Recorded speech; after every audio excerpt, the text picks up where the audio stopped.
Hi friends, learning കൺസെപ്റ്റ്സിൻ്റെ മറ്റൊരു സെഷനിലേക്ക് ഏവർക്കും സ്വാഗതം. കാലിക്കറ്റ് കോളേജ് യൂണിയൻ 2020യുടെ ഭാഗമായി നടത്തുന്ന എൻകോർ ദ ഓൺലൈൻ മോക്ക് ടെസ്റ്റിൻ്റെ ബേസിലാണ് ഞങ്ങൾ ഈ പ്രോഗ്രാം കണ്ടക്ട് ചെയ്യുന്നത്. ഇംപ്രിൻസിൻ്റെ ഒരു ഫണ്ട് റൈസറാണ് ഈ programme. Let's start. First question: water drop fall at regular interval from a tap which is 5 meters above the ground. The third drop is leaving the tap at the instant the first drop touches the ground. How far above the ground is the second drop at that instant? Options. So ഇതൊരു free fall ആണല്ലേ. So നമുക്ക് ഒരു drop വരുന്ന free fall ആണ്. So time taken by the first drop to reach the ground is equal to √2h/g അല്ലേ. അത് നമ്മൾ values apply ചെയ്താൽ നമുക്ക് കിട്ടും 1 സെക്കൻഡ് എന്ന് കിട്ടും. ദെൻ ഓരോ ഡ്രോപ്പും വീഴുന്നത് റെഗുലർ ഇൻ്റർവെല്ലാണ്. അപ്പോൾ നമുക്ക് കിട്ടിയ ഈ 1 സെക്കൻഡ് വെച്ചാൽ the time interval between first drop and the time interval between first drop and second drop plus time interval between second drop third drop is equal to ആണത് 1 സെക്കൻഡ്. അത് regular ആയതുകൊണ്ട് നമുക്കത് time interval between any 2 drop is equal to ½ second. ഇനി നമുക്കറിയേണ്ടത് second ഡ്രോപ്പിൻ്റെ distance ആണ്. അപ്പം നമ്മൾ ആദ്യം ഡിസ്റ്റൻസ് ഫ്രം ദി ടാപ്പ്, അതും ഫ്രീ ഫോൾ ആയതുകൊണ്ട് നമുക്ക് ½ അപ്ലൈ ചെയ്യാം. അപ്പോൾ എന്ത് കിട്ടും? 1.25 മീറ്റർ എന്ന് കിട്ടും. And distance from the ground, അതാണ് ക്വസ്റ്റ്യൻ ചോദിച്ചിരിക്കുന്നത്. അതെന്തായിരിക്കും? 5 - 1.25 = 3.75. അപ്പോൾ ഡിസ്റ്റൻസ് ഫ്രം ഗ്രൗണ്ട് എന്നാണ് ക്വസ്റ്റ്യനിൽ ചോദിച്ചിരിക്കുന്നത്. അപ്പം നമ്മൾ ഇതൊക്കെ ചെയ്തിട്ട് ഈ ഒരു സെൻറ്റൻസ് മാത്രം ഒന്ന് മാറിപ്പോയാൽ നമ്മൾ 1.25 എടുത്തെഴുതാൻ സാധ്യതയുണ്ട്. അതുകൊണ്ട് നമ്മൾ ഒരു ആൻസർ ചെയ്യുന്ന തൊട്ട് മുന്നേ നമ്മൾ ലാസ്റ്റ് ലൈൻ എന്താണ് ചോദ്യം എന്നതൊന്നും കൂടി കൺഫേം ചെയ്തിട്ട് മാത്രമേ നമ്മൾ ബബിൾ ചെയ്യാൻ പാടുള്ളൂ. ഓക്കെ, നെക്സ്റ്റ് ക്വസ്റ്റ്യനിലേക്ക് പോവാം. അതിന് മുന്നേ നമുക്ക് ഇതിൻ്റെ ഇമ്പോർട്ടൻറ്റ് ടോപ്പിക്സ് നോക്കാം. അപ്പോൾ ഇവയൊക്കെയാണ് ഇതിൻ്റെ ഇമ്പോർട്ടൻറ്റ് ടോപ്പിക്സ് 1 ഡയമെൻഷനിലത്തെ. ദെൻ അടുത്ത ചാപ്റ്റർ കെമിസ്ട്രിയിലത്തെ question: the correct order for the second ionization enthalpy of carbon, nitrogen, oxygen, fluorine is. ഇവയൊക്കെയാണ് ഓപ്ഷൻസ്. Then solution.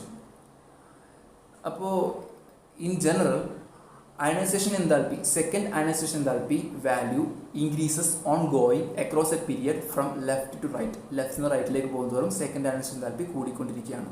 പക്ഷേ oxygen has higher ionization enthalpy than second ionization enthalpy than fluorine because O+ has stable configuration. ഇതെന്തുകൊണ്ടാണ് നോക്കാം.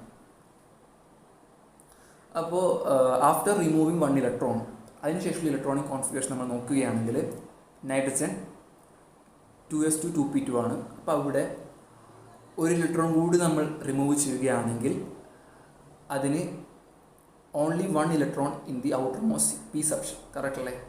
Then നമ്മൾ ഓക്സിജൻ്റെ case എടുക്കുകയാണെങ്കിൽ അതിപ്പോൾ 2p2 2p3 2s2 2p3 ആണ്. നമ്മളിനി ഒരു ഇലക്ട്രോൺ കൂടി കളയുകയാണെങ്കിൽ എന്ത് സംഭവിക്കും നോക്കാം. പക്ഷേ അതിന് മുന്നേ ഇപ്പോൾ ഉള്ളത് 2s2 2p3 ആണ്. That means it is A half filled stable അല്ലേ. ഹാഫ് ഫിൽഡ് ആണ്, ഹാഫ് ഫിൽഡ് p സബ്ഷെല്ലാണത്. അതുകൊണ്ട് അത് കുറച്ചും കൂടി സ്റ്റേബിളാണ്. ഇനി നമ്മൾ ഒരു ഇലക്ട്രോൺ കൂടി കളയാൻ ഇഷ്ടപ്പെടുമോ? ഇല്ല. അതുകൊണ്ട് എന്താണ്, അതിന് വെരി ഹൈ അയണൈസേഷൻ എനർജി ആയിരിക്കും. കാരണം അതിപ്പം തന്നെ അത് കുറച്ച് സ്റ്റേബിളാണ്. അപ്പോൾ അത് ഇലക്ട്രോണിനെ റിലീസ് ചെയ്യാൻ സമ്മതിക്കില്ല അല്ലേ. അപ്പോൾ അടുത്ത നമ്മൾ ഫ്ലൂറിന് നോക്കുകയാണെങ്കിൽ 2s2 2p4. അപ്പോൾ അത് നമ്മൾ ഇനി അവിടുന്ന് ഫ്ലൂറിൽ നിന്ന് ഒരു ഇലക്ട്രോൺ നമ്മൾ വീണ്ടും കളയുകയാണെങ്കിൽ അല്ലെങ്കിൽ റിമൂവ് ചെയ്യുകയാണെങ്കിൽ അവിടെ അതൊരു സ്റ്റേബിൾ ഹാഫ് ഫിൽഡ് കോൺഫിഗറേഷൻ ആയിട്ട് മാറുന്നുണ്ട്. സോ അത് വളരെ ഫേവറബിൾ ആണ്. സോ അതിന് എന്തായിരിക്കും, ഇത് കുറവായിരിക്കും, അയണൈസേഷൻ എൻതാൽപ്പി കുറവായിരിക്കും. ദെൻ കാർബണിൻ്റെ കേസ് എടുക്കുകയാണെങ്കിൽ കാർബൺ 2s2 2p1 ആണ്. അവിടെ ഒരു ഇലക്ട്രോൺ കൂടി റിമൂവ് ചെയ്യുകയാണെങ്കിൽ അത് noble gas, ideal gas configuration കിട്ടുന്നതായിരിക്കും. അതുകൊണ്ട് the correct order for second ionization potential of carbon, nitrogen, oxygen, fluorine is oxygen greater than, fluorine greater than, nitrogen greater than carbon ആയിരിക്കും. Then important topics ഇവയൊക്കെയാണ്. Then ബയോളജിയിലത്തെ Planck ഇനത്തിലെ ഒരു question, അതിൻ്റെ answer C ആണ്.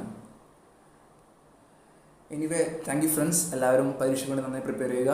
അപ്പോൾ ഇന്ന് നമ്മൾ കാണിച്ച ഓരോ ക്വസ്റ്റ്യൻ്റെയും അതേ സിമിലർ ക്വസ്റ്റ്യൻസും അതുപോലെ മറ്റുള്ള ടോപ്പിക്സിലെ ക്വസ്റ്റ്യൻസും വർക്ക് ചെയ്യുക. All the best.